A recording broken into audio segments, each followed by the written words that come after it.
Olá! Olha, tem certas histórias que, nossa, parecem ficção, né? Atestam tudo que a gente acha que é possível sobre sobrevivência. E hoje a gente vai explorar uma dessas que desafiam a lógica. A jornada incrível do áudio novel a Dylan. Vamos usar como base um relato bem detalhado sobre essa saga dele, né? Um jovem indonésio, 49 dias perdido no Oceano Pacífico. A ideia aqui é a gente mergulhar fundo nisso. Sabe, como é que um rapaz de 18 anos, num trabalho super isolado, vai parar à deriva assim? E os desafios, nossa, que desafios ele deve ter enfrentado, dia após dia. Como ele conseguiu recursos, não só físicos, mas mentais também, para aguentar tanto tempo sozinho. E assim, o que essa experiência toda ensina pra gente sobre a capacidade humana? Ok, vamos desvendar isso juntos, porque o ponto de partida já é, espantoso. 49 dias, sozinho, numa cabaninha flutuante de pesca, sem motor, sem remo, perdido no meio do Pacífico. Parece quase impossível, né? Então, vamos começar situando. Quem é Audy Adilhan? Em 2018, ele tinha 18 anos. E o trabalho dele era ser guardião de um rompong. É uma função bem solitária, né? Ele morava nessa estrutura flutuante que ficava ancorada, a 125 quilômetros da costa de Sulawesi, lá na Indonésia. A tarefa dele era, basicamente, acender umas lâmpadas de noite para atrair peixe, e aí uma vez por semana vinha um barco da empresa, pegava o pescado e deixava suprimentos para ele. Comida, água, gás para o fogão, para o gerador. Era uma rotina isolada, sim, mas previsível. Até que deixou de ser, claro. E é super importante entender o que é esse rompong, porque isso muda tudo. Não é um barco, né? Não foi feito para navegar. É basicamente uma armadilha de pesca flutuante. A gente chama de DAP, Dispositivo de Agregação de Peixes. Imagina assim, uma plataforma pequena, de madeira ou bambu, embaixo uns tambores ou boias para flutuar, e em cima uma cabaninha bem simples, lona, palha, metal. Dentro dessa cabana minúscula, o Audy tinha o básico, né? Um fogareiro a gás, um gerador para as lâmpadas de noite, uns utensílios e uma coisa que foi crucial depois, a Bíblia dele. E embaixo da plataforma ficavam penduradas umas folhas de palmeira, o rompong mesmo, para atrair os peixes pequenos, que aí atraíam os maiores. Agora, o ponto crítico e a causa de tudo era a âncora. O rompong ficava preso no lugar por uma corda, mas uma corda muito, muito longa, presa lá no fundo do mar, quilômetros de profundidade, e o principal, sem motor, sem vela, sem remo, nada de propulsão ou direção. Era tipo uma ilha artificial feita para ficar parada. Em meados de julho de 2018, veio um vento muito forte na região. A tempestade foi tão violenta que a corda da âncora, que era, a única ligação dele com um ponto fixo, simplesmente partiu. E naquele momento, pronto. Ele e o rompong frágil dele foram arrancados dali e jogados à deriva no imenso e totalmente imprevisível Oceano Pacífico. Nossa, tenta imaginar o choque inicial. Quer dizer, estar a 125 quilômetros da costa já é isolado, né? Mas você sabe que está fixo. Agora, ver a costa sumir, sem ter o controle nenhum para onde você está indo, meu Deus! E os suprimentos, que eram para uma semana, né, começaram a acabar. Comida, água, gás, tudo indo embora, dia após dia. Exato. E a partir daí, a vida dele virou um exercício diário de improviso e resiliência pura. As necessidades básicas, né? Comer, beber, tiveram que ser resolvidas de um jeito que a gente nem imagina. Com a comida, até que no começo foi um pouco menos crítico, porque o rompong, mesmo à deriva, ainda atraía os peixes. Então ele conseguia pescar. Mas e cozinhar? O gás acabou logo e a solução que ele achou foi drástica, mas mostra uma capacidade de adaptação incrível. Ele começou a quebrar pedaços de madeira da própria cabana para fazer fogo e cozinhar o peixe. Ele estava, basicamente, consumindo a própria jangada para poder comer. Que coisa impressionante! Usar a própria estrutura como combustível. Mas e a água?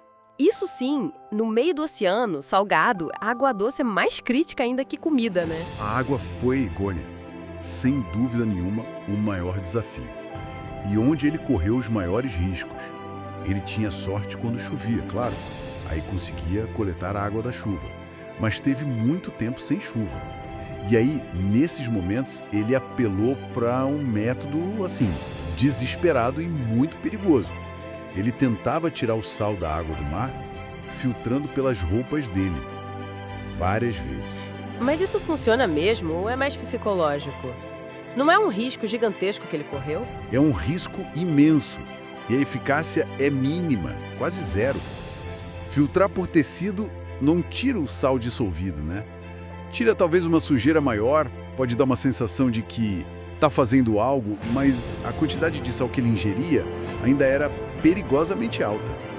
Beber água do mar, mesmo filtrada assim, na verdade acelera a desidratação. O corpo gasta mais água ainda para tentar eliminar aquele sal todo. Foi uma aposta de desespero total. Mostra a vontade dele de viver, claro, mas poderia ter matado ele mais rápido. É um testemunho da situação limite que ele estava. Nossa, além dessa luta física toda, né? A fome, a sede, o sol queimando, as noites frias, ainda tinha o lado psicológico. 49 dias sozinho. A imensidão do oceano devia ser esmagadora. Com certeza, o relato fala disso, do impacto devastador da solidão, do medo constante. E o desespero aumentava cada vez que passava um navio ao longe. Ele contou mais de 10 navios que ele viu no horizonte. Mas nenhum viu ele, nenhum parou. Imagina essa montanha russa, a esperança surge ali. E aí a angústia de ser ignorado de novo, de ver a salvação embora. Deve ter sido, nossa, uma tortura psicológica. É difícil até pensar como é que se mantém a sanidade, né? Ou a esperança numa situação dessas. O que será que manteve ele funcional? Então aqui entra um ponto que parece ter sido central para o Audi, a fé cristã dele. Ele não estava totalmente sozinho nesse sentido. Ele tinha a Bíblia dele ali no Hong Kong. E o relato diz que ele se agarrou muito a ela. Passava horas e horas lendo, orando, cantando hinos religiosos. E o interessante não é só a fé como consolo passivo, sabe? Mas como uma ferramenta ativa para sobreviver psicologicamente. A leitura, a oração, o canto. Isso pode ter dado uma estrutura para os dias dele. Um senso de propósito, de conexão, mesmo isolado. Funcionou como uma âncora mental, sabe? Para ele não sucumbir ao desespero total. A fonte até menciona que ele chegou a pensar em suicídio em momentos de mais angústia, mas ler a Bíblia o tirava dessa ideia. São da mãe dele, a Netka Haiken, né? Falando, entregamos a Deus e rezamos bastante. É interessante essa dinâmica, essa conexão espiritual, mesmo à distância. Sim, e isso levanta uma questão importante, né? Sobre como a resiliência mental e espiritual interage com as táticas físicas de sobrevivência, em situações extremas como a do Wald. A vontade de viver que pode vir da fé, do amor pela família, de uma força interior mesmo, parece ser tão crucial quanto achar água ou comida. Não é só o corpo que precisa sobreviver, a mente, o espírito também. Talvez essa rotina religiosa tenha ajudado a manter um senso de ordem, de normalidade, no meio daquele caos todo. E essa mistura toda, a ingeniosidade prática, a resistência física e essa força espiritual acabou dando certo, depois de longos 49 dias à deriva. Quando talvez a esperança já estivesse no limite, algo mudou. Dia 31 de agosto de 2018, o improvável aconteceu. O Audi tinha a bordo um rádio de emergência, tipo um walkie-talkie bem simples. Ele usava de vez em quando para tentar contato, mas nunca dava certo. Só que naquele dia, ele viu um navio grande, o MV Arpejo, com bandeira do Panamá. Ele tentou o rádio mais uma vez. No começo, a tripulação não ouviu ou não entendeu, mas ele insistiu. Usou a palavra help que ele tinha aprendido e aí, finalmente, captaram o sinal. A comunicação no início foi bem difícil. Ele não falava inglês, a tripulação não falava indonésio. Mas a urgência da situação, a persistência dele, a mensagem passou. O capitão do Arpejo viu que a situação era desesperadora e ordenou uma manobra bem complicada para chegar perto do Hong Kong, que era perigoso por causa das ondas e do tamanho do navio cargueiro. E o resgate em si foi tenso. As ondas estavam altas, dificultando a aproximação. A tripulação tentou várias vezes até conseguir jogar uma corda e puxar o Audi para a borda em segurança. Ele estava fraco, desidratado, mas consciente. E o local do resgate, esse detalhe realmente mostra a dimensão de tudo isso. Onde ele foi encontrado? Perto de Guam, na Micronésia. E isso milhares de quilômetros de distância de onde a âncora dele arrebentou, lá na Indonésia. Milhares de quilômetros à deriva, empurrado por correntes, por ventos, durante 7 semanas.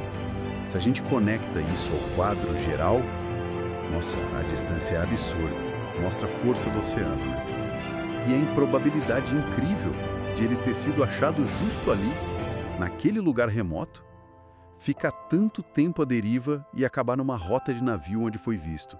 É quase um milagre estatístico. É realmente espantoso. E depois do resgate, o que aconteceu?